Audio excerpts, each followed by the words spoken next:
Tonight on CBS News. In a shocking development, the federal government says being broke is allowed, but if you're broke and glowing, you are officially now a suspect. You can't be glowing more than your financial status. Look your problem. Producers have confirmed next season of Love Island will merge with the Hunger Games. Only one couple will survive the new format. Everyone else dies. Senator Buck Nutley has unveiled his Big Girthy bill, a new proposal meant to rival the Big Beautiful bill. But does size really matter? The shocking trend of Labubu violation continues as more and more people are finding their dolls' holes stretched wide open and reeking of shame. If you thought Bigfoot was bad, wait till you meet his gooey cousin. A kumsquatch was just spotted in Dongwood National Forest. Did you know IKEA has released a home glory hole kit called the Fuke Hole? It includes pre-drilled panels, mounting brackets, and a stain-proof finish. We begin with breaking news out of Massachusetts, where residents are reeling from what scientists are calling a cum-comet impact. Officials are asking everyone to stay indoors and to wear N95 masks in case of cum aerolization. We have breaking news. A laser-guided ship missile has just been launched from Rectomopolis, reportedly targeting Pennsylvania. We're live from the scene where a laser-guided ship missile launched from Rectomopolis has struck Pennsylvania. This just in, a pubnadal blankets St. Louis in a thick bush this evening. Downtown is completely covered in pubic hair, causing highways to close out of caution. It's coming right for us. We need to get out of here now. Oh my God, it's taking the houses.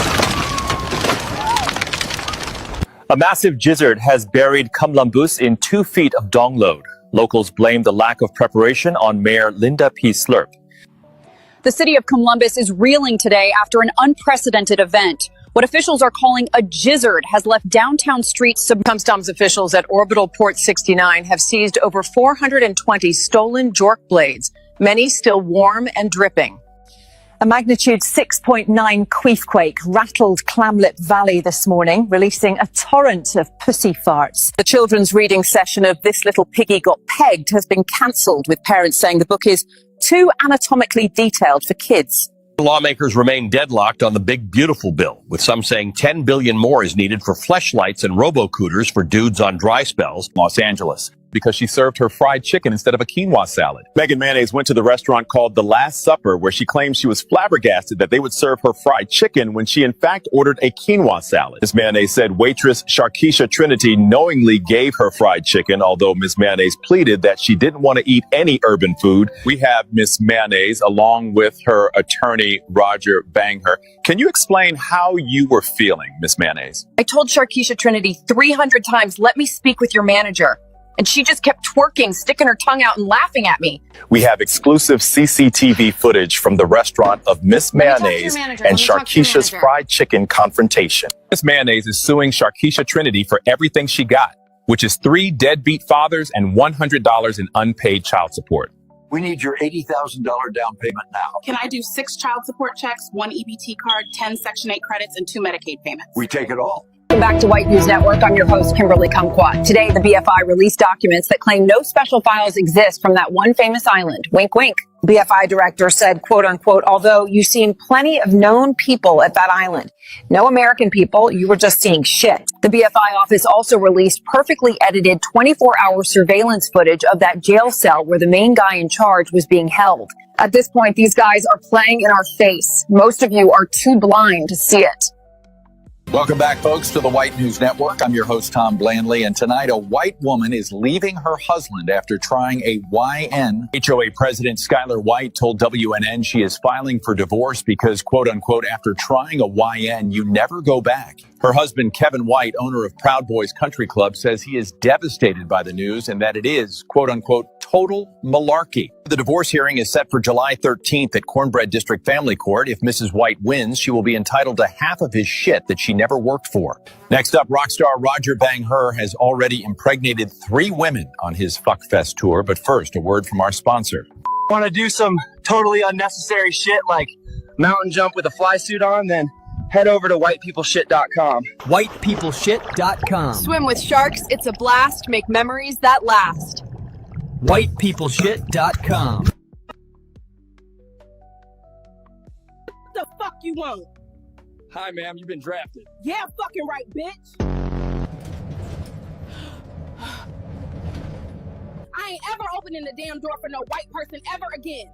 Fuck that dude, Brad or Billy or dipshit, whatever the fuck. Can't believe they got my pretty ass out here going to boot camp. They done got me all the way fucked up. Michael Hunt. Chase A. Deke. Or Attic. Sorry, Shanika Manning? It's Shaniqua, bitch. I know damn well that you know who the fuck I am. Excuse me, you need to calm the fuck down, Sharkeisha. This isn't your hood-ass ratchet nail salon. You ain't with your fucking Cheeto finger-licking bitches here, okay? Damn, girl, this actually feels kind of good.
Yo, what up? All right, man, let's do some news. All right, Storm, you in here early. Kwame, what up, man? Yo, I got your full drop, man. I'm gonna pull it back up and play it in a minute. I'm trying to get past the AI censors, man. Keisha was wilding out with the F-bombs in that joint. Sharkeisha got a big ass graphic. Yeah, man, I finally threw that on the skin. Yo, shout out to everybody. I did a mixtape stream last night. We got tied up after that roast. Whatchamacallit. Everybody, and I posted the John like, we're gonna do the news desk tomorrow. Man, I ain't never seen so many people upset we ain't do the news desk. All right, I guess this show is officially a hit for the channel. We're gonna do it. That I missed one day doing the news, and man, all this shit happening. So we just gonna start off right at the top, get to it. I didn't know Trump moved nuclear subs near Russia. So this one is I'm catching up on this one too. Trump moves nuclear subs closer to Russia after Kremlin threat. All right, man, let's get after it. I seen Osmond Gold had done something on it, and I didn't see his reaction. So let's just do the raw news on this one. Trump says the United States is moving 2 nuclear submarines closer to Russia in a response to what he calls provocative statements by their former president, Dmitry Medvedev. Here now on the rising threat level, retired 4-star general and Fox News senior strategic analyst Jack Keane. General, welcome. Glad to be here. So it is not often that we speak about the movement of our nuclear subs. How significant of a threat is this, or a warning is this to Russia? Yeah, well, I think you got to look at that in the context of what does Russia do here? I mean, Putin and Medvedev, who's his vice chairman, deputy for the Security Council, and he was a stand-in president for Putin back from 2008 to 2012, all during the entire length of this war. Now in the 42 months of the war, periodically, the both of them have threatened and intimidated the use of nuclear weapons. And that has had quite an effect on the Biden administration. They slowed down much needed weapons that the Ukrainians were asking for, offensive weapons, long range tanks, the F-16s. By the way, the Europeans got onto this and saw it as a hollow threat, and they forced the deployment of those weapon systems by the United States because they were willing to provide them themselves. President Trump sees through this. This is less about military escalation, and it's more about him messaging to them is, look it, you're not going to intimidate me and coerce me with this provocative language. And that, I believe, is the message. Oh, okay. I see. All right. That makes sense. Trump knows Putin. Now, I guess he like, man, look, we ain't playing them games. I ain't Biden. You seen what we did to Iran.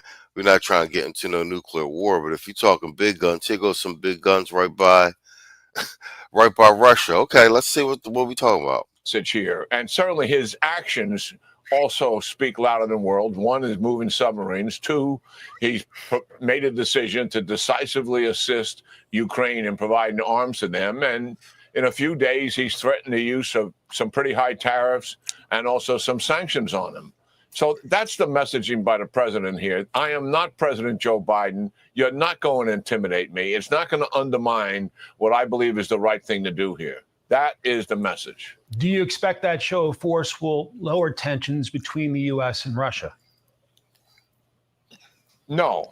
I think where we are right now is Putin is steadfast about wanting to still take control of Ukraine. He's going to stay at that as long as he possibly can. And until he sees the battlefield effects of the increased weapons that are moving in that direction, and also the economic sanctions and repression that will occur of that, he'll stay on this path. But there is an opportunity. You said don't let a U.S. ship go into the Black Sea? Quiet storm? That's a provocation for war? That's Russian territory? Based on the pressure that President Trump is providing to get him to come back to the negotiating table. We'll see if that takes place or not. Obviously, things ain't never been the same since Zelensky blew up the peace talk deal in the Oval Office. This guy's an idiot. I think Putin took that as a complete sign of weakness as well as disrespect. I was like, nah, I'm not negotiating with this goofy. We don't know. This is a lot has to do with where Putin is, but he has real pressure on him, both military and economically coming, and that is going to have some impact on his decision making. Meanwhile, President Trump's special envoy, Steve Witkoff, and Ambassador Mike Huckabee toured Gaza aid sites this week amid growing concerns about a humanitarian crisis there. How should the United States respond as we continue to support Israel and try to encourage a ceasefire? Well, certainly, I think the humanitarian crisis can get resolved. It's a matter of getting the distribution and the quantity and the consistency that is needed there. And I believe that will get resolved in a short order. The real issue is the temporary ceasefire, 60 days hostage prisoner exchange, doesn't seem to hold. Hamas is resisting that for obvious reasons. They want to hold on to power. They want to use those hostages as leverage. And they know we're getting down to the end here. So it's much more difficult to negotiate with them. I think what is happening in the Prime Minister Netanyahu administration is to take a look at not just the temporary ceasefire, but let's look at the end of war strategy and see if we can work a deal with Hamas to do that. Storm says, nah, Turkey would have to approve the transit since they on the channel. But that would make bordering countries like Romania and Bulgaria very nervous. Okay. For them, the leadership, freedom and exile, disarm, and do a complete exchange of alive and deceased hostages for X numbers of detainees and prisoners, and then move the troops away from Gaza itself to the periphery. That I believe is what is being discussed right now. And it's still going to be challenging, Mike. Let's face it here. Hamas took these casualties at the end of the day to guarantee their own survival. So that is clearly what is. I like King. Every time I see him doing some sort of analysis, it's straight down the middle. It's not a partisan answer. He just speaks like a military guy. Yeah, and I like what he said. Yeah, let's face it. It's not going to be a walk in the park. With regard to the relations with Hamas, the ceasefire with Hamas and Israel, and Netanyahu's a wild card. I'm glad that between Netanyahu and our guy in the Congo trying to nominate Trump for a Nobel Peace Prize, I actually hope he wins it. The elephant in the room here. But I do think going to the much larger strategy, end of war strategy, may be a better option. We'll see what comes of it. Fox News Senior Strategic Analyst General Jack Keane, thank you very much for your time and your analysis today, sir. All right, bet. Let's go to actually, Quiet Storm, you sent me this one. Let's go to Byron Donalds. That's our guy. Talking about Nancy Pelosi and Congress in general with this insider trading debacle. Pelosi is not happy about it. But let's listen to our guy Donaldson on this. And that has to do with stock trading for members. Can I ask you about a current issue? Because all these politicians are getting rich. Pelosi in general, Maxine Waters, Crockett, and everybody, while the rest of the populace stars with these shitty policies. Among your colleagues here, and that has to do with stock trading for members of Congress. Josh Hawley, Republican, supports the idea to ban it, and we just heard from Senator Tuberville of Alabama that he's not okay with that approach. Where do you stand on the matter? Well, a couple things. One, I've got a chance to read Mr. Hawley's bill, and I think there's a similar bill in the House. I think the bill needs to be amended, and the reason why is that you have a lot of members on the Hill, myself included, who do not personally trade securities. We do have brokers who have trading authority, and I think this is important for the American people to understand. I'm gonna talk personally. I have a trading account. It's my IRA. I have stocks in that portfolio. There are individual securities. My broker has trading authority. I could call in and make trades, but I do not do that. And if you check the notes of my broker, they would tell you he does not call in and initiate trades. As somebody who is in the industry, that's how we talk about it in the financial world, initiating the trade. So I think there has to be a blanket ban on members and their spouses or independent children initiating trades. But if you have a broker who has trading authority and they trade on your behalf, I think that's perfectly fine. If you want to do the blind trusting, okay, but my question is who's going to pay for it? If you're going to make a member sell their securities like myself, am I now responsible for paying the taxes on that? I think that's the piece that Mr. Tuberville was talking about. Not every member of Congress is rich. Like, I'm not rich. And if you do this job right, you actually lose money in the whole deal. But there are facts. Facts. That's true. That's true. And I think that's good for pointing out. Yeah, every member. So the members of Congress who do come in and they're not rich and leave rich, they need to be investigated, though. Oh, really quickly, there are those that are very wealthy, and you can point to where the money is made. I'm curious, in your opinion. Perfect. All right, I didn't see the segment. All right, he's hinting at the same thing I'm hinting at. Do you believe that there is or was insider trading happening with members of Congress? Oh, yeah, I do. I think Nancy Pelosi obviously is the one everybody likes to talk about. There are others, and that's why I'm saying if you want to take the Hawley bill as a starting point, that's fine. I think for members like myself who have brokers, where the brokers have express trading authority and they trade on behalf of a member of Congress, I think that's fine because you don't have the member giving information to the broker. And that's the key thing. So I think that piece is fine. That should be allowed. Everything else is fine. If you want to raise the penalties, raise the penalties. I'm all for that, because members should not be initiating trades, period. I don't initiate trades. I don't think members should. And I think there has to be a very clear penalty structure around that. And I would also add, and again, I spent 5.5 years in the investments industry. So I'm telling you from personal knowledge, every broker that writes a trade, they have to write notes based upon how that trade is executed, whether the broker provides the information or whether the client provides the information. I think for members of Congress, the notes from their brokers should be given, quite frankly, to the ethics committee to hold in the event that there has to be some formal investigation. So I think there's ways to do this, but as a member of Congress, to take away, frankly, their constitutional rights to own assets, I don't think that's the end all be all of how this should be done. I get it. Nobody wants Pelosi or anybody else making. I agree with that sentiment.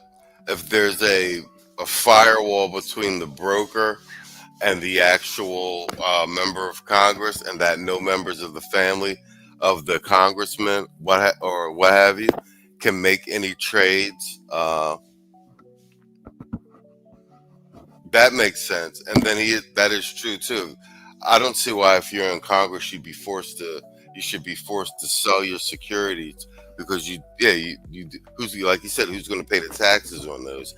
I don't have a problem with members of Congress, or politicians, or anything trading securities, equities, etc. It's more so being able to have some sort of fail-safe against insider trading, because they're in office getting rich off the taxpayer dime, and having access to information by being on these appropriation committees, etc., and being able to have their arms twisted by lobbyists. Millions of dollars on insider information. That is wrong. That should be blocked. But members of Congress also should not have the ability to own assets taken away from them simply because Nancy Pelosi and others have just a very low ethical standard. Yeah. All right. Some nuance to it, clearly. So we'll keep track of what ultimately happens with that one. All right, bet. He's saying Pelosi made millions, because of C-19. There was definitely insider trading that she directly benefited from, especially knowing which vaccines were going to be on board, which pharmaceutical companies were going to onboard the vaccines. Here's Pelosi's response from Fox News. Hold on for a second. Yo, drop that in my WhatsApp so I can pull it up. I can't pull it up from the StreamYard. Let me go to Quiet Storm on WhatsApp. Wait, is it this one? Hold on. Pelosi dodges questions on stocks. Is it that one that you sent me? Let me pull that one up. Let's just look at that.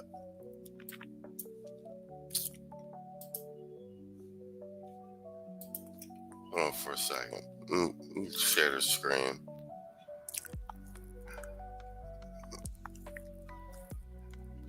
Squat.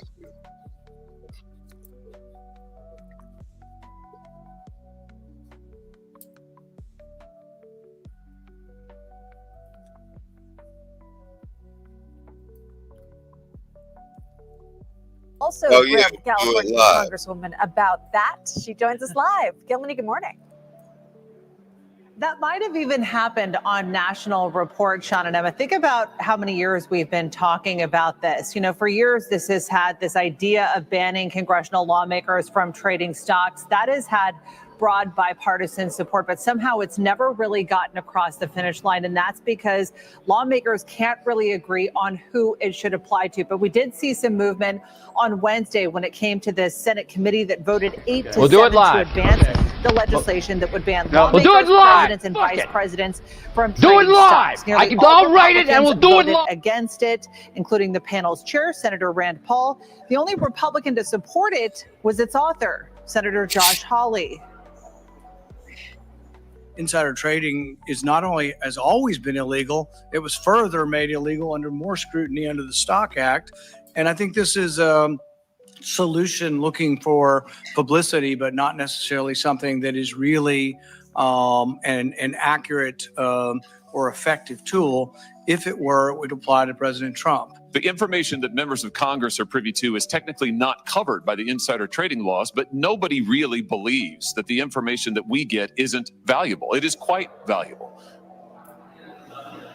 He also referenced in that exchange the lawmakers on both sides of the aisle that, of course, benefited from the information during the COVID-19 pandemic and made some of those key trades. But President Trump isn't happy about those developments, despite the fact that there was a carve out exempting that law from applying to him. But he did signal that he was open to the idea. Conceptually, I like it. And what I do think is Nancy Pelosi should be investigated, because what she has the highest return of anybody practically in the history of Wall Street, save a few. How did that happen? It happened by she knows exactly what's going to happen, what's going to be announced. She buys stock, and then the stock goes up after the announcement's made. And she ought to be investigated. Sean and Emma, here's your throwback. I asked the former speaker about this back in 2022, why it had taken her 8 months to put a bill that she did support on the House floor. And on CNN Wednesday, she was asked about it again. I'm not into it. My husband is, but it isn't anything to do with anything insider. But the president has his own exposure, so he's always projecting. He's always projecting. And let's not give him any more time on that, please. We're going forward. Well, pressure is mounting on Capitol Hill with Republican Congresswoman Anna Paulina Luna threatening a floor House vote when Congress returns in September. So we haven't heard the last of it. John and Emma. Yeah, real quick, Kilmany, I know we've covered this on National Report. What about the spouses of congressional leaders and trading?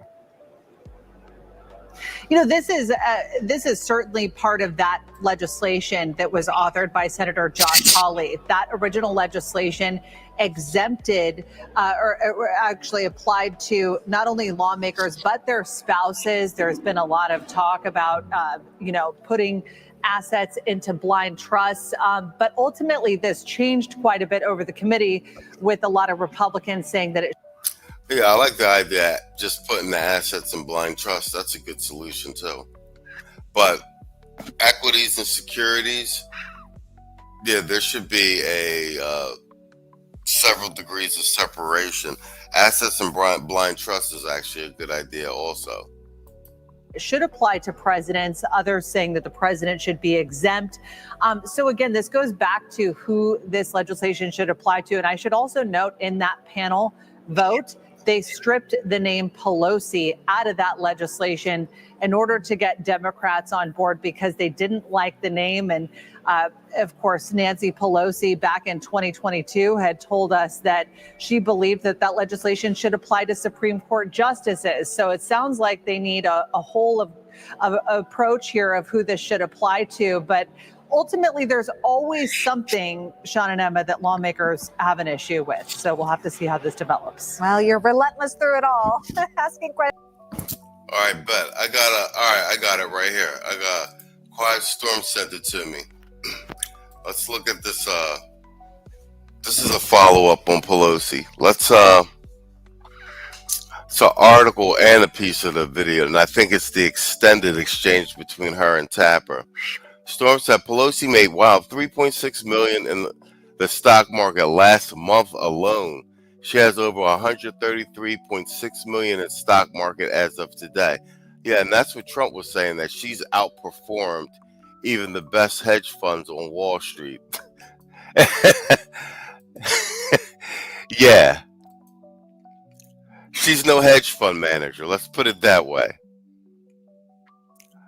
All right, let's do this. Let me read through some of this, and then we'll see if we can play a piece of the Tapper excerpt. Nancy Pelosi erupts. Can we see that? Yeah, we can. Nancy Pelosi erupts when asked by CNN's Jake Tapper about allegations of insider trading. President Trump accused the former House Speaker of becoming rich by having inside information on stocks. Okay, she says, I want to give you a chance to respond, Tapper replied. He accused you of insider trading. What's your response to that? That's ridiculous, Pelosi replied. In fact, I have very much support to stop the trading of members of Congress. Not that I think anybody's going to do anything wrong. If they are prosecuted and they go to jail. But because of the confidence it instills in the American people, don't worry about this, she continued. But I have no concern about the obvious investments that have been made over time. I'm not into it. My husband is.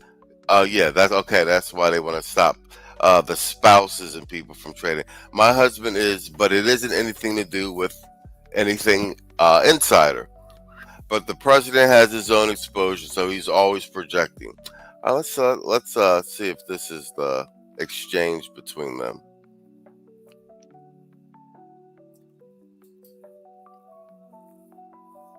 Well, let me just read what he said. I'm sorry that we had some sort of technical issue. Nancy Pelosi became rich. Why do you have to read that? We're here to talk about the 60th anniversary of Medicaid. That's what I agreed to come to talk about. Yeah, but I wanted what that means in the election. I wanted to give you a chance just to respond. He accused you of insider trading. What's your response to that? That's ridiculous. In fact, I very much support the trading of members of Congress. Not that I think anybody's doing anything wrong. If they are prosecuted and they go to jail. But because of the confidence it instills in the American people, don't worry about this. But I have no concern about the obvious investments that had been made over time. I'm not into it. My husband is, but it isn't anything to do with anything insider. But the president has his own exposure, so he's always projecting. Okay, that was the exchange. All right, thanks, Storm. Yeah, that was the link you sent me in the WhatsApp. I have a theory that Trump's trying to get to the midterms and not. I think he's got a list. We see some of the people that he's putting some heat on. Letitia James, her names are numbered, but there's a long list of people. And I think he's trying to get through the midterms. He doesn't want to hurt any down ballot elections. Hold on to the Senate and the House. Maybe gain some seats in the House. Do his State of the Union, and then the last 2 years that'll be this is his last and final term. I think that he's going to go hard at everybody because then he's got nothing to lose. He's already got all his big wins. The big beautiful bills passed already. I think he wants to definitely get the ceasefire and the terms of agreement with Russia and the Ukraine and Hamas and Israel. So he'll get his 2 peace deals. And I think that he's playing for legacy, and that's gonna solid up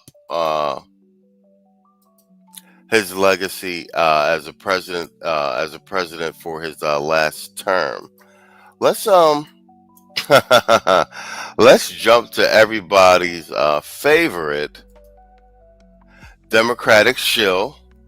I was surprised to see this. This is Charlemagne the God reveals whether he'd vote for Harris again. And this is him sitting down with Laura Trump, who's Don Jr.'s wife. She's got a new show on Fox. So let's hear what he's got to say. I want to see how he dances around this issue. He's a waffler. You. Laura, thank you for having me. You did Breakfast Club. I had to return the Yeah, we're trying to reciprocate. I appreciate that That's very right. much. So look, we're 6 months into President Trump's second term in office. Now, I know you've been critical. You've had your bones to pick with President Trump. If you took his name out of it and look, I think it's smart what Laura's doing. She's like, she's soft power for the Trump administration. This is Donald Trump Jr.'s wife.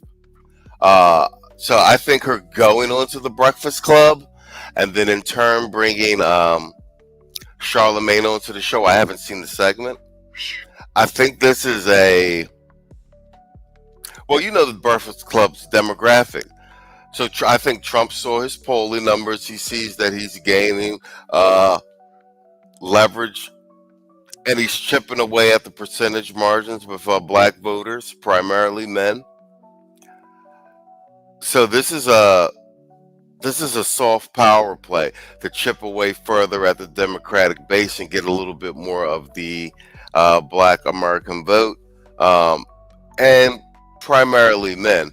I think they already know, and we say it all the time, that the Democrats will still maintain a majority of the Keisha vote. Like I said, if we can squeeze the Black male American vote somewhere between 35% and 45%, I mean, that'll crush the Democratic Party. Solely at what has happened, the policies and the things that have changed around the world and in our country over the first 6 months, how do you rate his presidency so far? I wouldn't give it a good rating. You know, Why not? Oh, he's shilling. Let's see if this is let's see his logic behind his statement. Simply because, you know, the least of us are still being impacted. The least of us, what he's talking about, immigrants? Yeah. He's up there doing the paid Democratic tap dance. Let's go. Worse, like when you look at something like, you know, the big beautiful bill, that's something that, you know, I'm going to benefit from because of the tax bracket that I'm in. But, you know, there's going to be so many people that's hurt by that bill. And, you know, anything like who? Like who? That's false information. No tax on tips, no tax on overtime. Those are working class incentives in the bill. He's got the credit for firstborn children. And the Medicaid cuts are for people who were non-citizens receiving Medicaid, and a lot of Keishas. That, you know, takes away Medicaid from people and is going to put people in a worse financial situation than, you know, they were previously in. I'm not for. And, you know, he ran on that. Like, he ran on, you know, the economy. He ran on saying that, you know, grocery prices are going to be down, and, you know, that has happened. No. Inflation is trending down. And by the way, Medicaid, we want to make sure that. No, see? Yeah. Completely against the facts. Simeon Toko said Trump's kids are very aware of black men that lean conservative. And Quiet Storm said, I have already benefited from the big, beautiful bill. Need I remind you how much I made on overtime last month? Facts. And these goofies of with the inflation not down, we covered that the other night when the news anchor was speaking with one of the Democratic representatives, and she was like, so 2's not lower than 9? The people who are not actual recipients or shouldn't be getting Medicaid are off of Medicaid, so it can actually benefit more people. There is good stuff in that bill, though. You have the 2017 tax cuts that are made permanent, and that really is for everybody. But that's for everyone. Everyone in this country is impacted by that. You also have things, by the way, like money going to school choice for parents all across this country. Mm-hmm. There is a lot of good facts. The money for school choice, because that was the Board of Education and the teachers union keeping black students out of charter schools, forcing them to go to local public schools. You have to go in your district. You can't go to another district where there's a better school. And the schools in their district, because majority run by Keishas and whatnot, and we got kids who can't read above a 4th grade level. Good that I think will come out of the big beautiful bill. But what about things like right now people are hurting, and there was a he campaigned right now. The people were hurting because it's the byproduct of the Biden administration. We got a surplus in the Treasury. These guys are not in touch. Yo, Breakfast Club and these Democratic shows, yo, their time is running out. On immediate change, day one change. And you don't think you felt any change? People aren't feeling change. No. Do you feel safer knowing that Iran will not have the ability to develop a nuclear weapon? Iran? Yeah.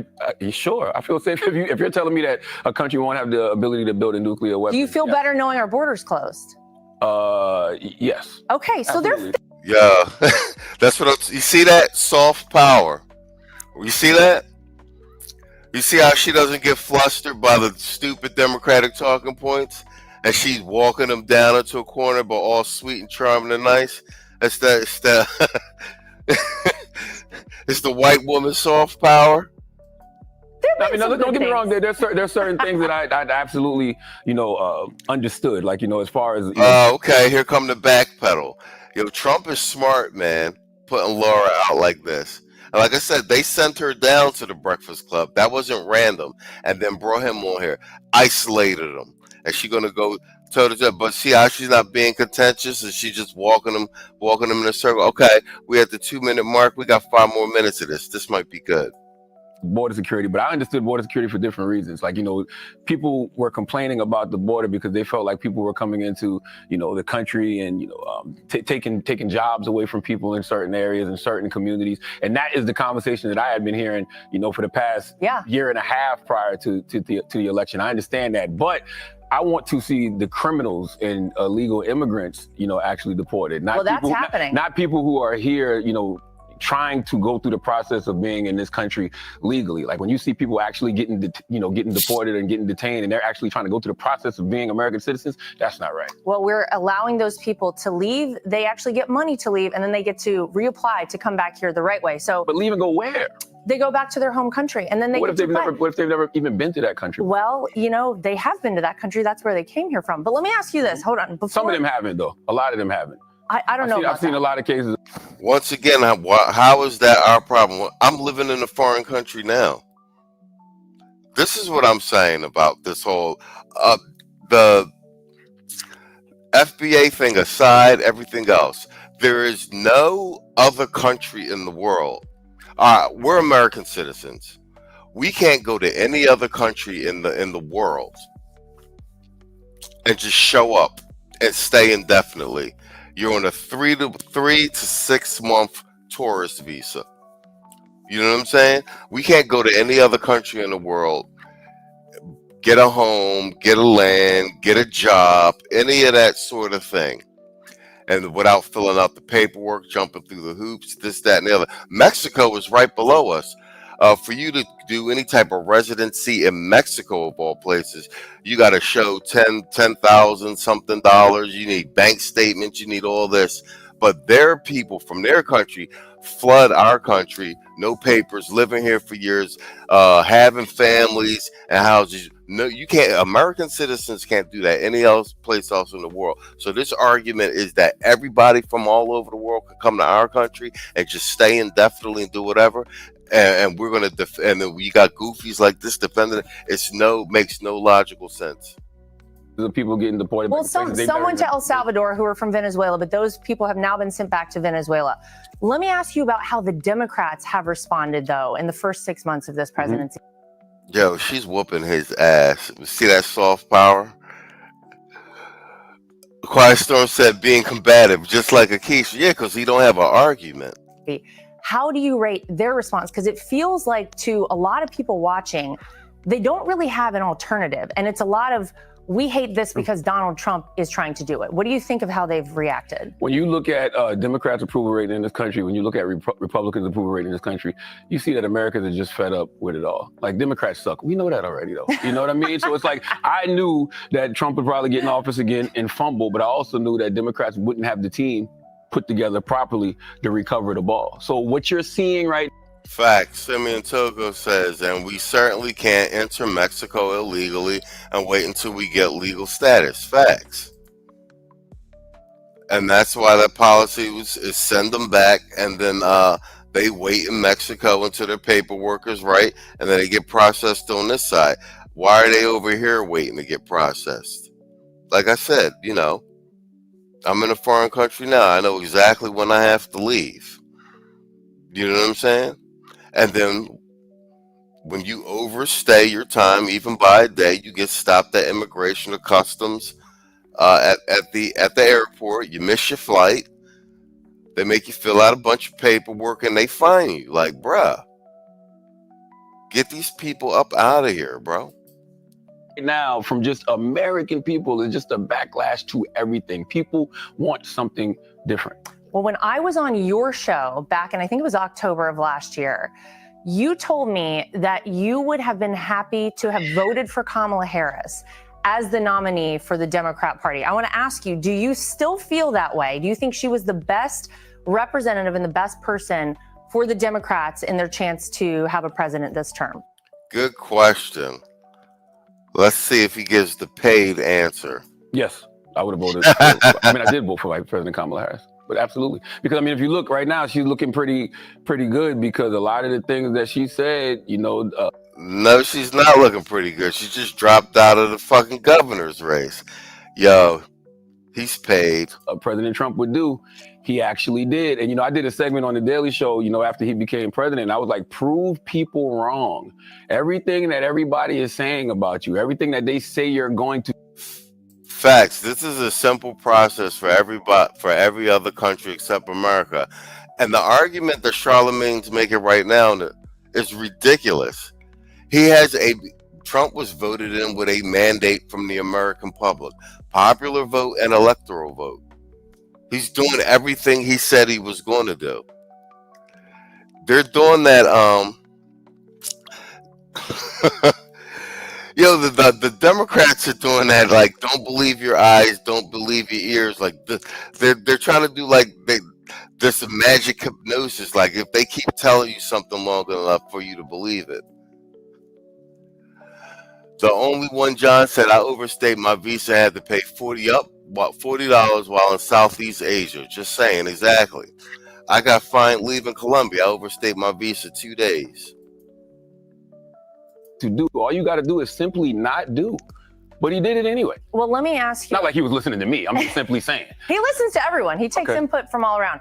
So Kamala Harris, listen to this. She now says that she is not going to seek becoming governor of California. Here's her statement. She says, for now, my leadership and public service will not be in elected office. I look forward to getting back out and listening to the American people, helping elect Democrats across the nation who will fight fearlessly and sharing more details in the months ahead about my own plan. Charlemagne, if you look at what Democrat primary voters think about some of the candidates, look at where Kamala Harris falls. She's number 2, right here behind Pete Buttigieg. Do you think she should run for president again?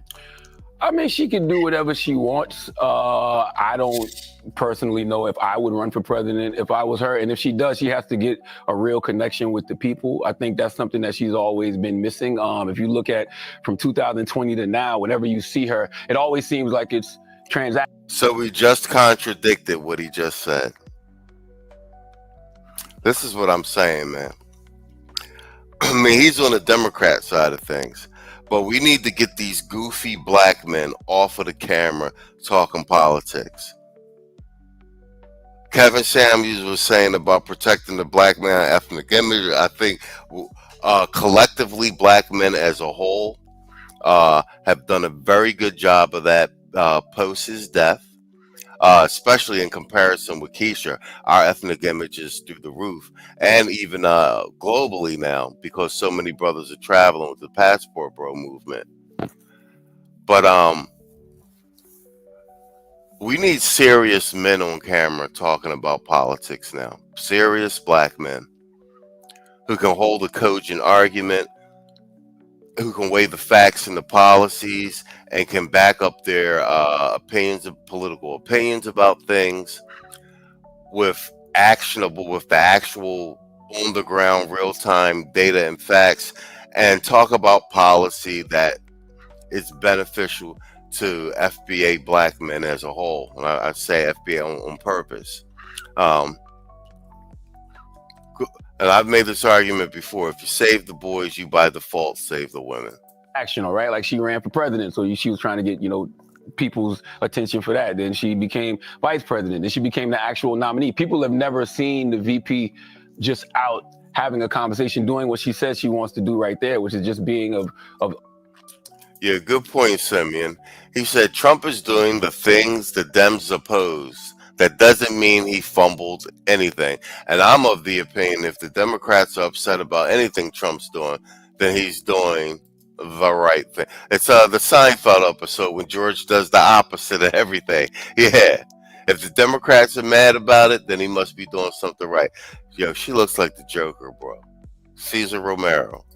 Of service to the people in that way. And I think she just needs to establish a real connection with the people. I think any of those candidates that are attempting to run need to establish a real connection with the people. And I think that you do it by doing things like this. Like, you have to show up to the Fox Newses of the world. You have to show up to the Joe Rogans of the world. Hell, I think that in 2028, really now, until 2028, they should have their own platforms. They should be launching their own podcasts. Should she have done Joe Rogan? She definitely should have done Joe Rogan. I told. They're launching their own podcast now. This is what I'm talking about. Even Charlemagne don't understand what the play is down here. They can launch as many podcasts if they want. If they on there talking goofy shit, they gonna get dragged on the internet from here to sundown. He's saying that. Don't you see what we just did to Obama?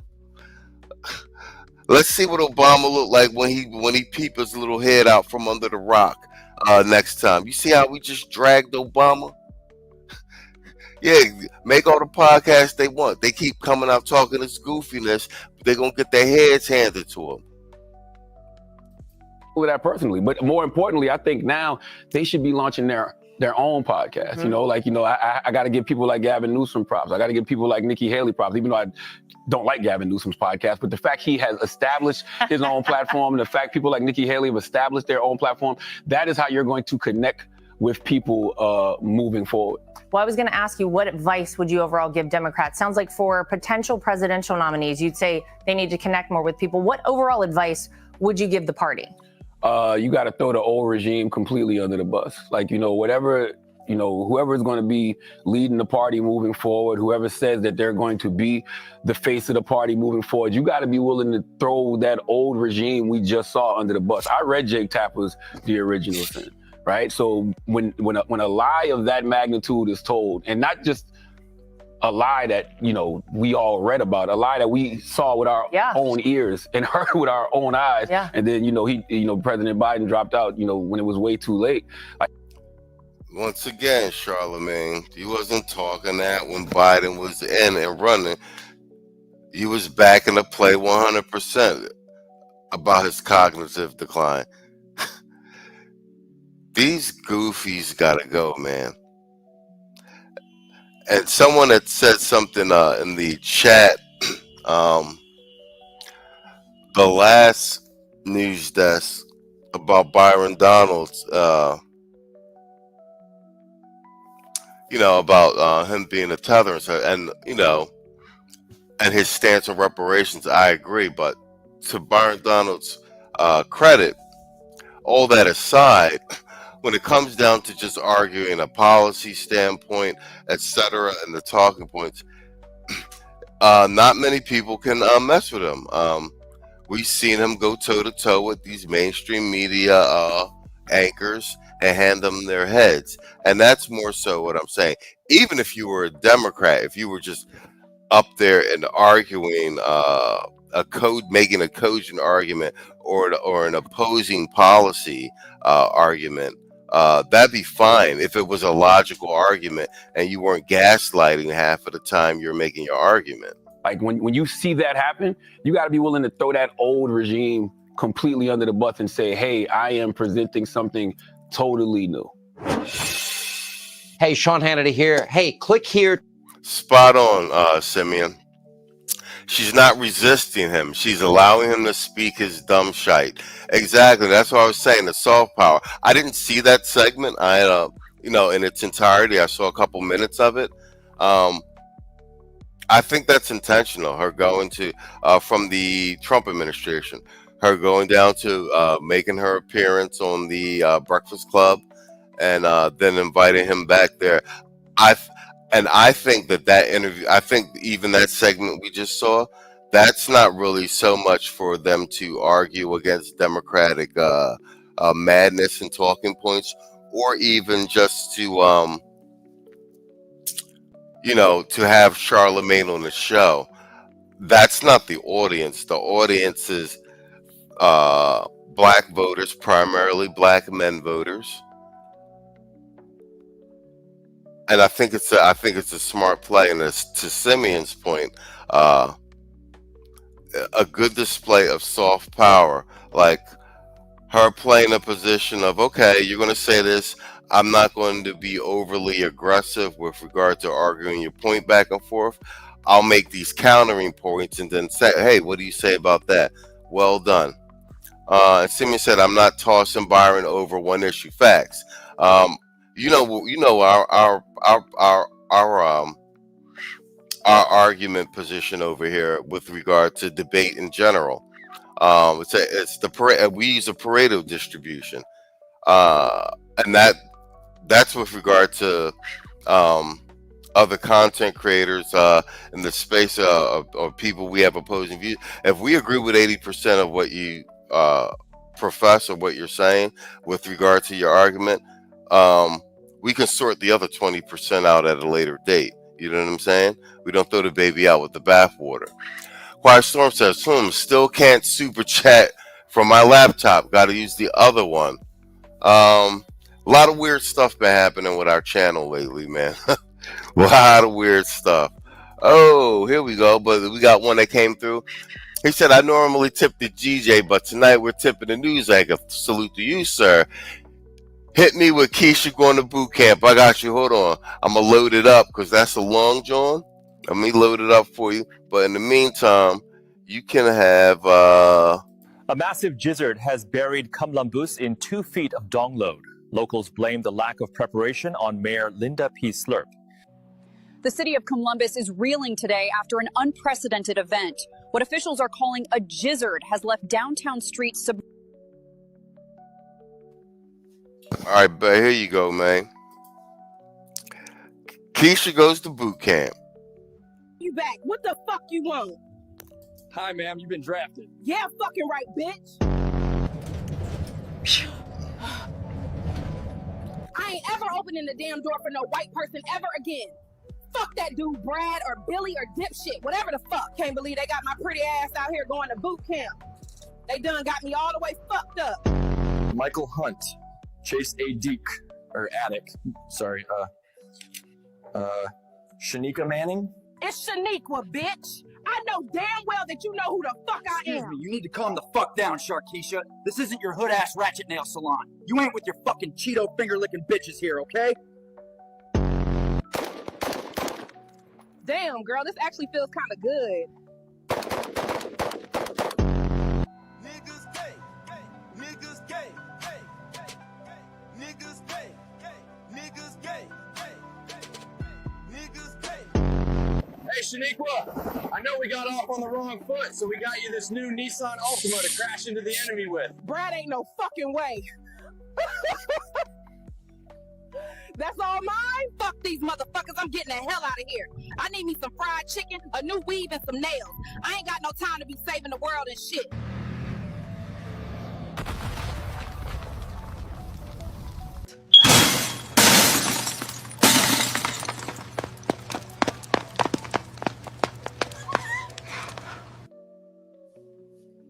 Yo, AI is destroying Keisha online.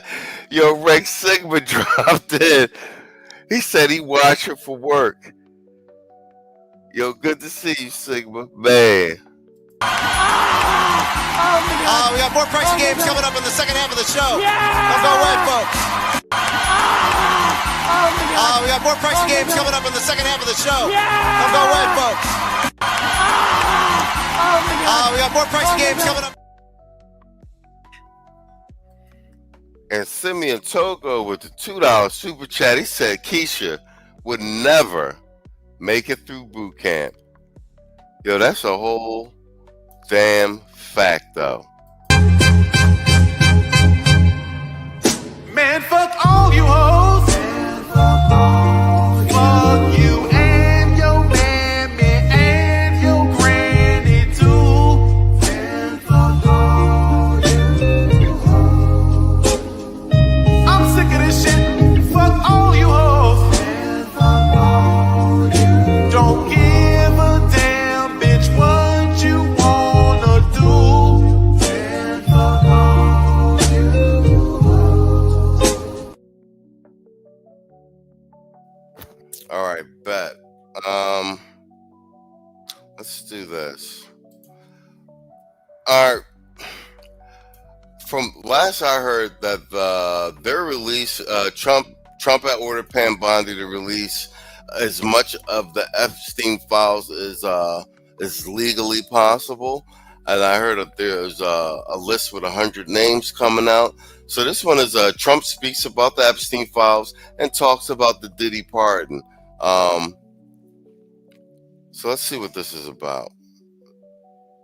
Let me ask you, Mr. President, just about pardons. I've got three names for you. And the first one, look, the media didn't care about this story when Joe Biden was in office. Suddenly they care about this story again. Ghislaine. Facts. I've been saying that. I've been saying that the whole time. They had all this during the Biden administration. And if there was really something on Trump and them files, they would have used it. Maxwell serving 20 years in prison for sex trafficking. Is clemency on the table for her in exchange for testimony? I'm allowed to do it, but nobody's asked me to do it. I know nothing about it. I don't know anything about the case, but I know I have the right to do it. I have the right to give pardons. I've given pardons to people before, but nobody's even asked me to do it. Sean Diddy Combs. Right. Would you consider pardoning him? Well, he was essentially, I guess, sort of half innocent. Yes. I don't know what they do. He's still in jail or something, but he was celebrating a victory, but he seems, I guess it wasn't as good as a victory. Probably, I was very friendly with him. I got along with him great. Yeah, Trump and Diddy was friends. There's a Charlie Rose episode. We got to find it, where Trump is actually talking to Diddy and being like, yo, you got to stop what you're doing. It's like he's talking to him in code, like, you know what I'm saying? He was like, and he was saying something like, this doesn't end well for you. Seemed like a nice guy. I didn't know him well. But when I ran for office, he was very hostile. He said some not so nice things about you, sir. Facts. Because he's a Democratic shill. That was that old vote or die type shit. Trump don't forget a goddamn thing. Let's go. It's hard, like you, we're human beings. Right. And we don't like to have things cloud our judgment, right? But when you knew someone and you were fine, and then you run for office and he made some terrible statements. So I don't know, it's more difficult. It makes it more, I'm being honest, it makes it more difficult to do. But more likely a no for Combs, I would say so. Okay. And what about George Santos? Boy. He just went away, 7 years. He was, he lied like hell. I mean, I have to tell you. Nah, let Santos sit. And I didn't know him, but he was 100% for Trump. But I didn't, I might have met him, maybe not, I don't know. But he was a congressman and his vote was solid. It sounds like a lot. He got in. You could blame the other side for not checking him out. Yeah. He didn't do all those things that he said. Local news missed it. Everybody missed it. Well, you could say the media missed it. Everybody missed it. They found out about this stuff after the election was won. So nobody's talked to me about it. So they really, they haven't talked to me about the two. They have talked to me about Sean, but they haven't talked to me about the two. But again, with him, I have the right to do it. Nobody's asked me, but it's interesting. Is it 7 years? 7 years. He just went away. That's a long time.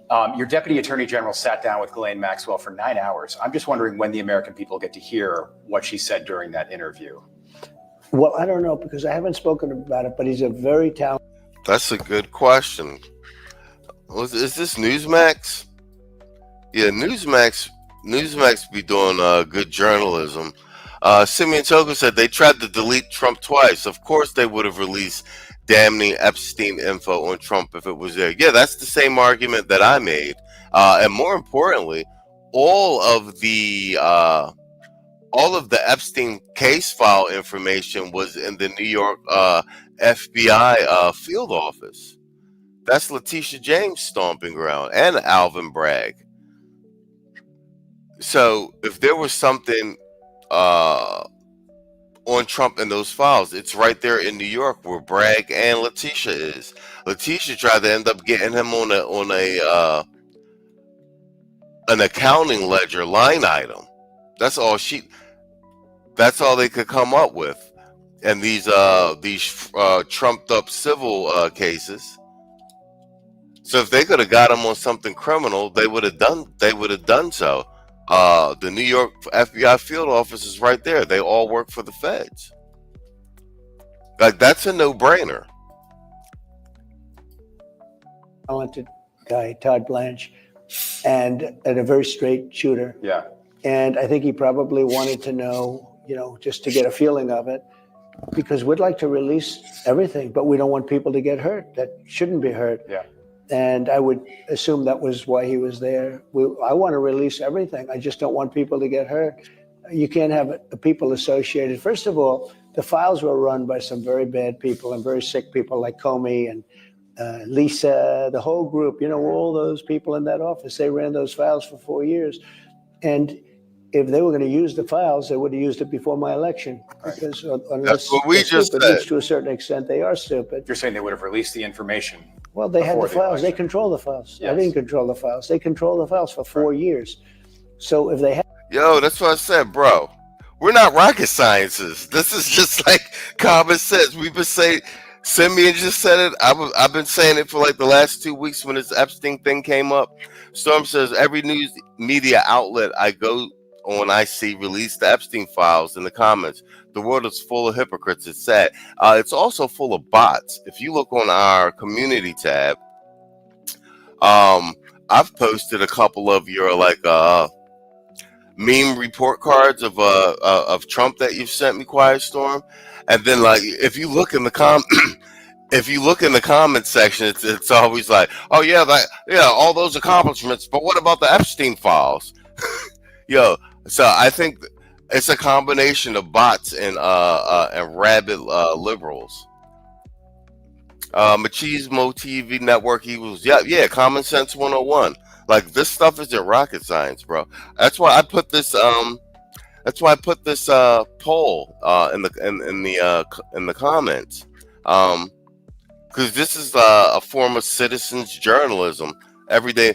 And do you think we're kicking the mainstream media's ass? All data would appear to be so. I've never seen so many people getting fired from mainstream media in my life. I think The View is next. They got rid of Colbert, Joy Reid. They're saying Rachel Maddow's about to be out. A couple people lost their jobs at CNN. The guy 60 Minutes is done. Bro, we're wiping these fuckers out. had something, they would have released it before the election, because they are not geniuses, but they're evil. Right. There are a lot of evil people. So I can't really tell you much other than Todd went in, and I think he just wants to make sure that innocent people aren't hurt. But you'd have to speak to him about it. Okay.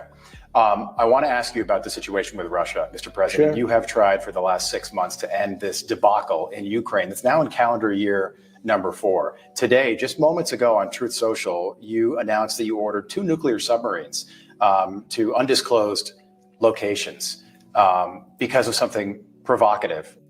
Okay, good. We covered that at the top of the hour. So good. Let's hear it right from Trump's mouth. What's up with the nuclear submarines? That was said by one of the Russians.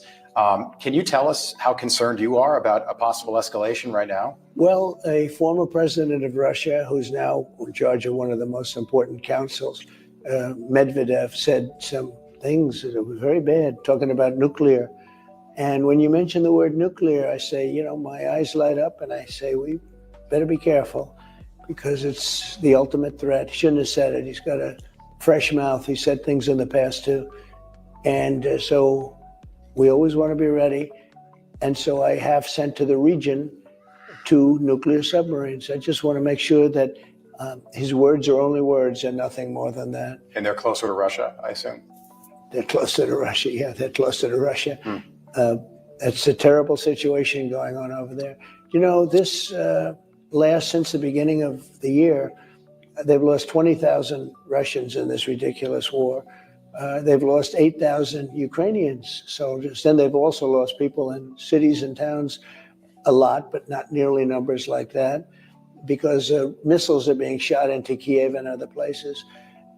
This is Biden's war. This is not my war. This war would have never happened. It didn't happen for 4 years, was never even talked about other than anything. I had conversations with Putin. It was the apple of his eye, but he wasn't going to go into Ukraine. And I will say this, that's a war that should end. That's a terrible war. The bloodiest and deadliest in Europe since the Second World War. Reagan said peace through strength. I now call it peace through Trump. I think that deterrent is well, we've settled a lot of wars. You take a look at what's happened just over the last little while. We've settled a lot of very beautiful wars have been settled. That don't get a lot of attention from the media. No, they don't talk Can about I just it. ask you, your 10-day one of the deadline- wars, think of it. Sorry. India, Pakistan, nuclear. You look at Cambodia just recently. It looked like that was going to be another big war. It was going to be a war. I settled. Yo, what he just said, I didn't even know this. I just saw this. I didn't know Thailand and was it either Thailand and Vietnam or Thailand and Cambodia? Their air forces were going at it, and it was some mild military skirmishes. I'm like, I didn't hear anything about it, and I'm like, man, I'm planning on headed to Southeast Asia soon. Okay, you're saying it was Thailand and Cambodia? Yeah, man. I don't need to be nowhere. I don't need to be nowhere in the middle of no military conflict in Southeast Asia. You know what I mean? That's not good for anybody. That up, and I settled it up with trade. I settled a lot of them with trade. I said, listen, you guys are going to fight. You can fight all you want. I mean, just fight your hearts out, but we're not doing a trade deal. All of a sudden, they end up not doing a war. I settled in the Congo. We settled a big one with Rwanda. It's going on for 31 years, 8 million people dead, killed. It looked like it was going to go on for another 31 years, and we settled that one. Kosovo, you know about that. With Serbia, that was going to break out. I mean, I settled a lot of wars. I think I settled averaging about a war a month. But you know, I didn't know Kosovo and Serbia was about to go back to war. Bro, Trump in there stomping around like a big dog, bro. Bro, if Kamala was in office, the entire planet would be on fire. It would have been a free-for-all. Like, we're not scared of this broad. She ain't gonna do nothing. That's crazy. saving millions of lives. Look what we did with the nuclear threat of Iran. That was totally obliterated, as now has been confirmed. You know, they like to say, well, maybe it wasn't really that well. It was obliterated. It turned out, they just reported today, it was totally obliterated. Those pilots did some job. Yeah, now that it's confirmed that the nuclear sites were destroyed, you don't see nothing about it on CNN or MSNBC. But we wiped out that nuclear threat. We've done a lot for peace. Just quickly, you gave Russia, I think it was like a 50-day deadline, and then you lowered that to between... Yeah. Oh, y'all in the chat wildin'. Sylvia Toko said I need to go to Cambodia. I'm headed to Cambodia. I'll be in Vietnam, Cambodia, and Thailand.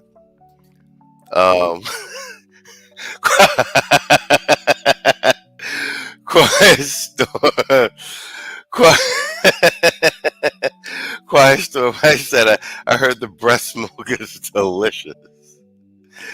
Yo, y'all niggas is wildin'. Let's be nice. Yeah. Let's be nice. We don't have to go there. I mean, you're not wrong, but you didn't have to say it. I mean, good Lord. Yo, facts. Yeah, the planet would have been a smoldering ball of charcoal if Kamala was president. I mean, because look at how much balls and how much strength it's taken Trump to get things done. Like, real Tony Soprano big dog shit. Like, he made the entire EU kiss the ring. Kamala would have handed over the entire keys to the fucking country. Simeon Toko said the Dems really don't want those Epstein files released because Bill Clinton and many other top Dems are on those tapes and in those files. Trump said it at a press gaggle. He said, I took pictures with Epstein. Bill Clinton was went to the island 24 times. I've never been to the island. 10 and 12 days. That would expire next Friday. Yeah. What happens if there's no deal? We'll put sanctions on, and he's pretty good with sanctions. He knows how to avoid sanctions. Does Putin know how serious you appear to be now? I just want people to stop dying. Yeah. You know, this was Biden's war. This was not my war, Rob. This was Biden's war. It would have never happened. And it didn't happen. For 4 years, it didn't happen. There was no discussion of it. It wasn't going to happen. I told Putin, can't do it. It wasn't going to happen. And I got along with him very well. And the sad thing is, when I come in, I want to put this fire out. And this is the one flame, but I want to put the fire out. And I talked to Putin a lot. And I think we had a great conversation. Then I go home and I see that a bomb was dropped in Kiev and some of the various cities are killing people. I say, I just had this great conversation with him, and it looked like I thought we had it worked out 3 different times. And maybe he wants to try and take the whole thing. I think it's going to be very hard for him. Has your opinion of Putin changed just in dealing with him? I'm surprised. You knew him, but I don't want to say that. Look, he's obviously a tough cookie, but this guy's doing a good interview. Is it Finnerty? This guy Finnerty? He's doing a really good interview.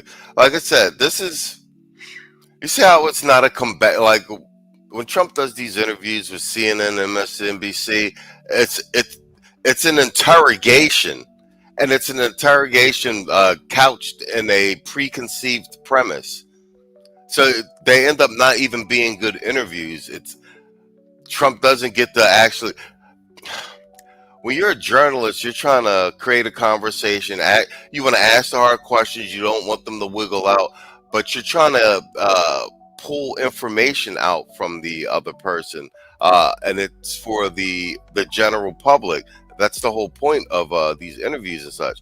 So this guy's asking good questions. He's engaged in the conversation. And he's responding to the answers, being like, "Oh, okay," and he's extending the conversation off of the dialogue. He's actually doing a really good job with this interview. Trump seems comfortable. It's very conversational, and like I said, when in this type of environment, when you create this type of environment in an interview, it's a net positive for the listening audience and for the general public at large who's consuming news. And that's the position that the press is supposed to be playing, not like being a propaganda outlet like CNN, Chinese News Network, and MSNBC. Like, they're a disgrace. We grew up on like Walter Cronkite and Tim Russert and stuff, like world-class journalists. So it hasn't changed in that way. But I'm surprised. We had numerous good conversations where we could have ended this thing. Yeah. And all of a sudden, bombs start flying. So. All right, but I'm actually going to cover more segments from Newsmax. Here, I want to do let's do our guy Osmond Gold. I have the poll in the chat. About mainstream media. And we know, so Stephen Colbert, even though it's a night show and it's supposed to be comedy, it's been his show's been serving as a tentacle of the Democratic establishment, because now nighttime comedy, it's you're supposed to have some comedy and stuff, and you take shots at everybody. It's supposed to be a equal opportunity jokes and everything. But Colbert, over the years, has just turned into everything anti-Trump. So he's up out of here, and he's an arm, entertainment though it may be, an arm of the mainstream media. So this is a interaction between Colbert and Kamala Harris. This is her recent appearance. She's still a train wreck, and he's still a hack. So let's get Osmond. Stephen Colbert is interviewing Kamala. The last time that by early polling of her beating people, that didn't work out too well, did it? That was not a good time. He said that didn't work out too well, did it? You're thinking about, The fact that so much of the American public want to back Kamala as a horse that they did in the past, and that there's still a huge faction for this, to back this person as a president speaks to the deteriorating level of education in this country. We have a huge segment of the population voting against common sense, their general interest, but more so to the fact that they don't have the critical thinking skills to observe this woman and see that she is completely incompetent. Public servant. I have spent my entire career in putting people in jail for marijuana. I didn't expect that. Osmond is funny. And just for the record, the reason why I review Osmond's clips, especially when it comes to politics, is because Osmond's audience is ridiculously large. He's probably got 10 million or more across all subscribers across all social media platforms. On YouTube alone, he's 3 million. So it's the Joe Rogan effect. And he's famous off Twitch.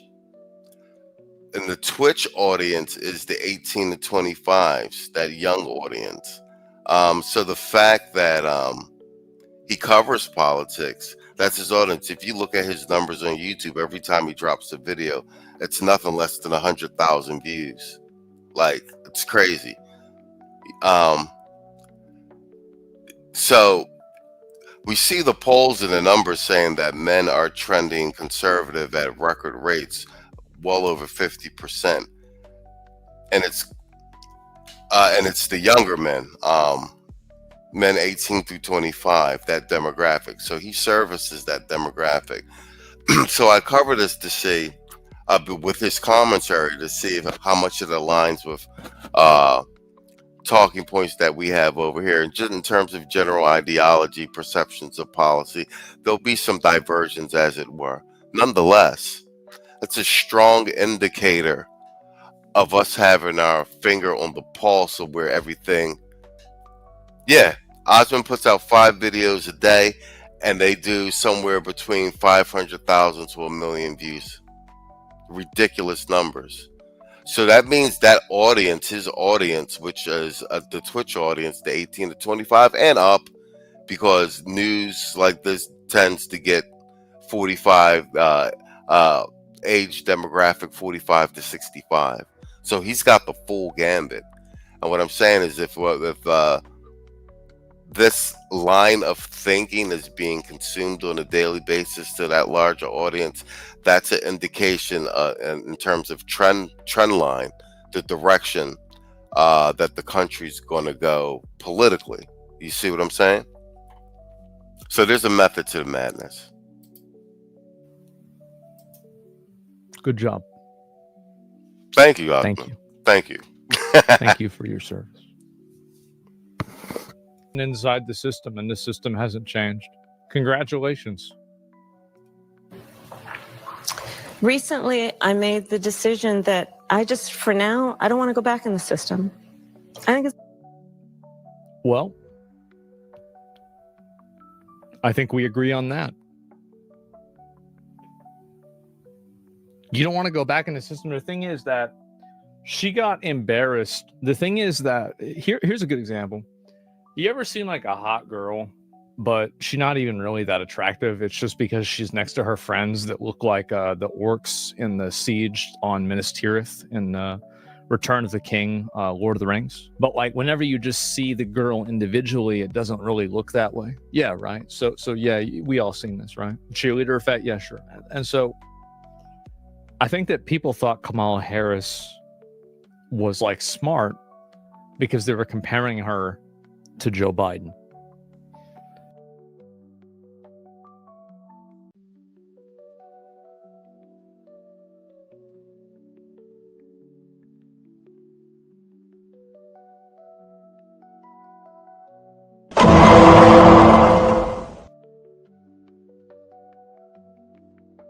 But whenever you listen to her actually in an interview talking about stuff, I really wish that it's the way that she talks is like a 9th grader writing an essay.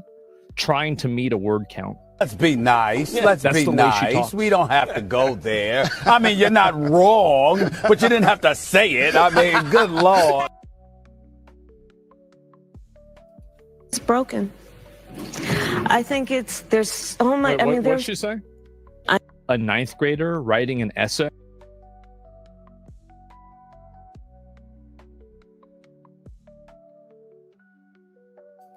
Hold on, let's go back. What did he say? The one I gave him the well played, sir, for? But whenever you listen to her actually in an interview talking about stuff, I really wish that it's the way that she talks is like a ninth grader writing an essay, trying to meet a word count. He said the way she talks is like a ninth grader trying to write an essay, trying to meet a word count. Yo, that's brutal. Quiet Storm said if she won governor, I would be in Colombia the day after she took office. Yo, what's this? She's saying, I can't sleep my way into the governor's mansion. Even Willie Brown can't help me. Yeah, Willie Brown said, yeah, she needs to drop out of politics completely. That's the way she talks. It's broken. I think there's so much. Wait, I mean, what did she say? I made the decision that for now, I don't want to go back in the system. I think it's broken. It's broken. That's what happens when you lose. That's what happens when you lose. And you're the one that broke it, you goofy. The system is rigged and broken because I lost the popular vote and the electoral vote. Has it ever occurred to you that the system being broken is the reason why you were in the position that you were in? That there was no Democratic primary for Democratic voters to... Bingo. Has it ever occurred to you that the system being broken is the reason that you were in the position you were in? Bingo. Elect who they wanted to represent them in the 2024 election, and you just got defaulted that position? That doesn't seem like a very great system to me at all. Hey, hold on, wait, what's this? He said, Storm said the one person who voted no on the poll is the libtard. I roasted in the comments. Hold on, let me see the polling numbers. All right, we got 91% yes and 1 no. That's a hater in the clouds, bro. That's a hater in the clouds. Yeah, work. Yo, he killed her with this word count shit. We be saying word salad. This word count shit is it right there. I'm not going to be able to get that out of my head. That's hilarious. Because I've actually wrote papers and been like, oh, shit. I need 50 more words. That word count shit is real. What do you mean by that? See, this is the reason, like, honestly, I feel like Kamala Harris is like she's the poster girl of the entire movement, like a COVID woke era, like fucking weird shit. Like, she definitely, I feel like if you were going to distill it down to like a person, it would be that. It's a gender, yeah, the gender cult, everything like this. Yeah, this is, it's so obvious the way that she talks that she's just totally fucking, like, at least Trump is funny when he's retarded. She's just retarded. Let's be nice. Yeah, Let's be nice. We don't have to go there. I mean, you're not wrong, but you didn't have to say it. I mean, good Lord. What? Dude, she didn't write nothing. She'd be going crazy with the word count in the book. She ain't write that goddamn book. Storm said we need to use this word count thing going forward. Hell yeah, bro. We need to make a meme and use word count for Kamala. Maybe Red Sigma could work on that. All right. Meme warfare is back on. I was going to go meme warfare on Jasmine Crockett, but she up and self-destructed. So that's perfect. Oh, Saul in the building with the $5 super chat. He said, that off-key cadence Oh my God. Suggest a little night train. Oh Let's man. be nice. Let's be nice. We don't have to go there. I mean, you're not wrong, but you didn't have to say it. I mean, good Lord.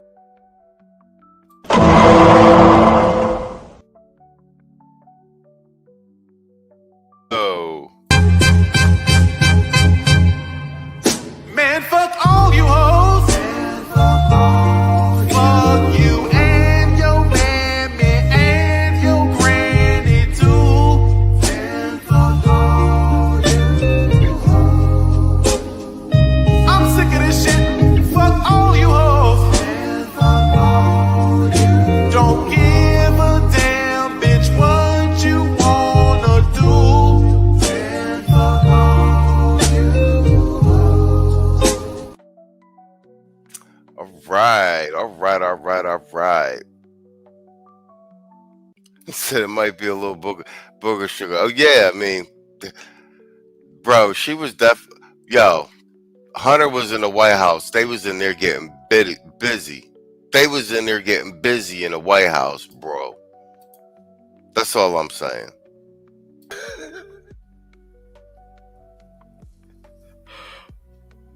You had 4 years to fix it. You were the vice president of the United States of America. You didn't even fix it. Don't be intellectually dishonest. You may disagree with what she says, but she's clearly intelligent in a conventional sense. Yeah, I'd say she's probably above average intelligence, but I think that if you rank her among the other people that you could elect for president, she's pretty much at the bottom. You're right. She's smarter than the average Walmart American, but that doesn't necessarily... Ouch. Yo, Osmond's wit is crisp. Crisp wit. She is smarter than the average Walmart employee. Yo. Let's be nice. Let's be nice. We don't have to go there. I mean, you're not wrong, but you didn't have to say it. I mean, good Lord. And this speaks to my point. This is why the Democrats aren't getting any traction with young men. Because like I said, Osmond's audience is the Twitch audience, 18 to 25. He's an OG in this. So the way he's rationally just tearing her apart, and we're laughing at it, that same demographic is laughing at it. So when the Democrats get up and they do their little thing, their talking points and their performative politics, and they get up there and they do their word salad and their word count. They're using the same reasoning that they watched Osmond do when he's tearing these things apart. And the Democratic Party does it. And like I said, it's asymmetric warfare. They don't know what they don't know where the head of the Leviathan is to go down and neutralize it, because there is none. It's a Hydra. Say a whole lot. I mean, I don't think being better than average is something that's impressive whenever you're electing somebody to be the president. You caught that, huh? You see what I did there, huh? You see what I did there, huh? Star. He said, Machismo TV, this was a perfect doing Trump then Kamala. You see a huge difference in their interview tactics. Exactly.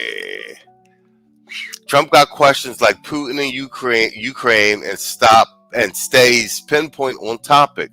Kamala gets interviewed on election campaigns and a book tour and is struggling mightily. That's all fact though, and that's actually the point Osmond just made.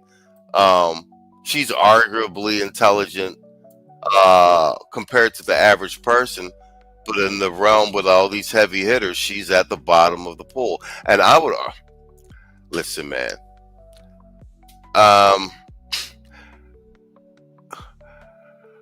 To hear her try to string together coherent thoughts, she's missing something. She's not all there. And the level of prep and money that they put behind her to make her cogent and make her a campaign. I mean, you saw her all doing a campaign trail. She could not answer simple questions. She doesn't have the wherewithal or the ability to really read the room. She's not self-aware enough to know that she's just talking in circles and she can't get from A to B in a simple line of questioning.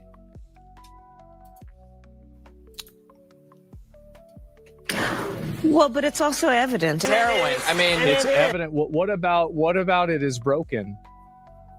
It's broken because you lost. What is this, Xbox? I was using the wrong controller again. I mean, she certainly acts like it, bro. Like it's just embarrassing, man. They're not part of a fight. They're not Yeah, is this an applause track? Are they paid off? So they have lights and everything that go on. Like the studio audience has like lights that go on, and it says like "please clap." Like it's like a Jeb Bush simulator, basically. That's the way it works. She's drunk chatting this much. Yeah, You the said people have the she's power. drunk. That's embarrassing. Let's be nice. Well, the Let's thing is, be what's nice. embarrassing We don't about have that to is go that there. You say I mean, the you're system not is broken. wrong, Why is but you the- didn't why have is the to system say it. broken? I mean, good You Lord. lost in every single metric possible. Maybe you're the one that's broken. The people that can't accept accountability and can't own their own failures, they're really doomed to repeat them. Our government. It is our country, and it is important, I think, that in She's doing the same thing, bro. She hasn't gotten better since the campaign trail. Didn't they focus group her after she lost so horribly? And they put her back out on the trail, and she has not improved one iota. This isn't even a political interview. This is a book tour interview, and she still can't get from A to B with a response. Word count and word salad. Storm says it's not mental decline. She's just not intelligent to be a political figure or of leadership. She was handed every seat she got, and her knees are the proof of it. She sacrificed her knees. Oh, we had it again. Quiet Storm gifted 5 memberships. Did anybody pop up in the ghost? Hold on, let me click on it. Did anybody pop up? Red Pill Sleeper, Mark Buchanan, Dollar Washer, Mad Villainy. All right, no Keishas this time. No Keishas this time. Hold on. Oh, quiet. Mike B, Low Value Mail, Max Skrilla, King Speech, and Tech Boy. We didn't get no Keisha Cloud Watchers this time, man. But a shout out to the woman who dropped by the chat the other day. That received the she's from Canada.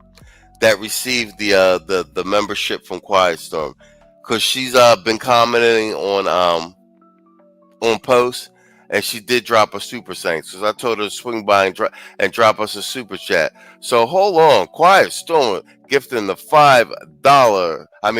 Gifting the 5 memberships. Yo, in the building. What we got for you? We got more pricey games coming up in the second half of the show. Don't go away, folks. We got more pricey games coming up in the second half of the show. Don't go away, folks. We got more pricey games coming up. A massive gizzard has buried Kamala in 2 feet of dong load. Locals blame the lack of preparation on Mayor Linda P. Slurp. The city of Columbus is reeling today after an unprecedented event. What officials are calling a gizzard has left downtown streets. And Saul gifted 5 Machismo TV memberships. Yo, it's a golden evening. We got more pricey games coming up in the second half of the show. Don't go away, folks. We got more pricey games coming up in the second half of the show. Don't go away, folks. We got more pricey games coming up.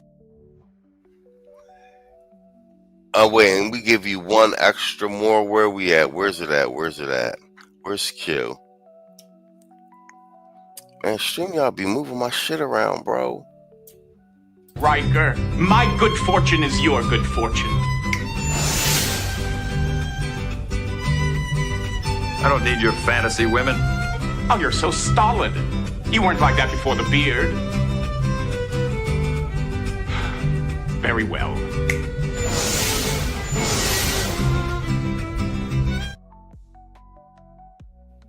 Hey man, thank you guys, man.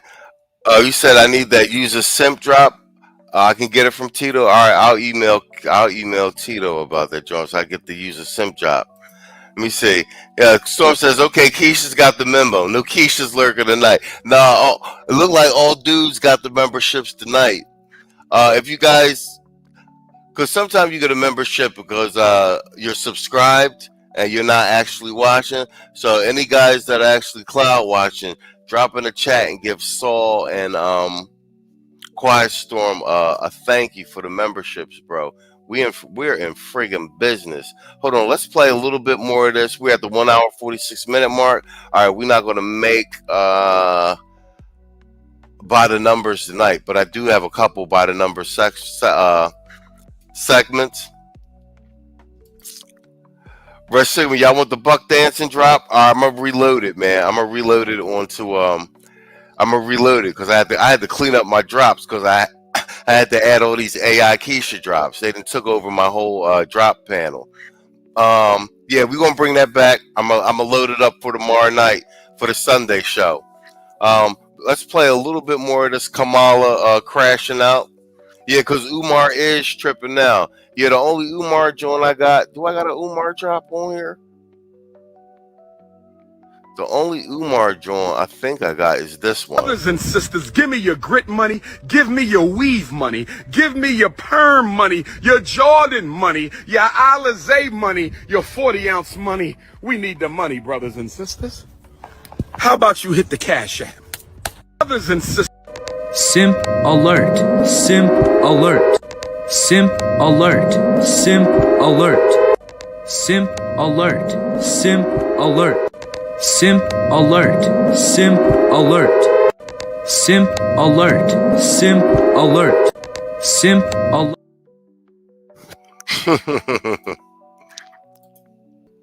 I lost a couple IQ points listening to her. I ain't even gonna hold you.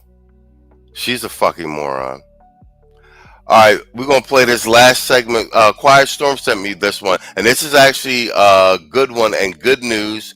Y'all remember being in elementary school, middle school, high school, and phys ed and all that was a big deal. You had to pass pull-up tests, 50-yard dash, all that, all of that.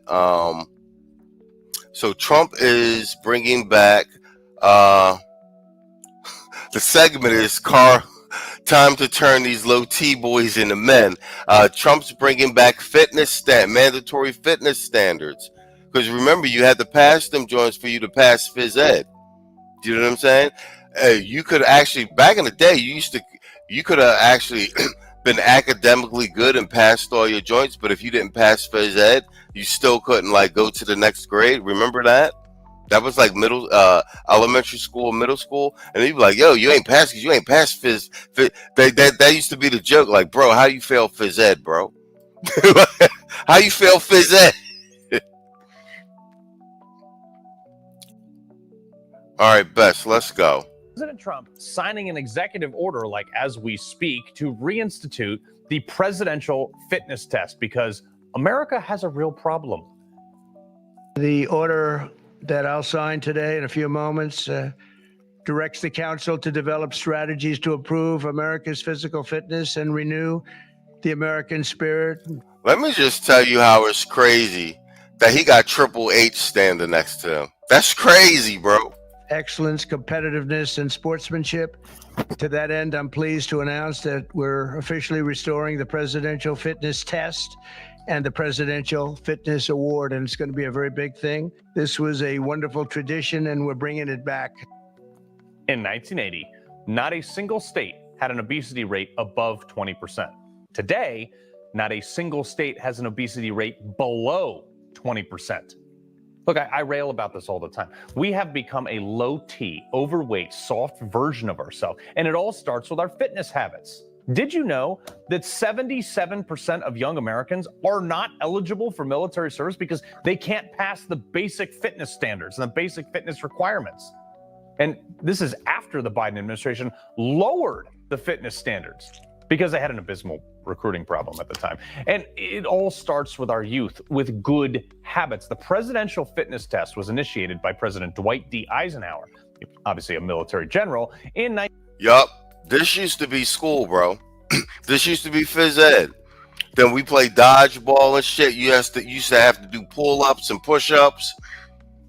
Everybody in that joint. They forced you to go out, do recess, run around. You had the jump rope.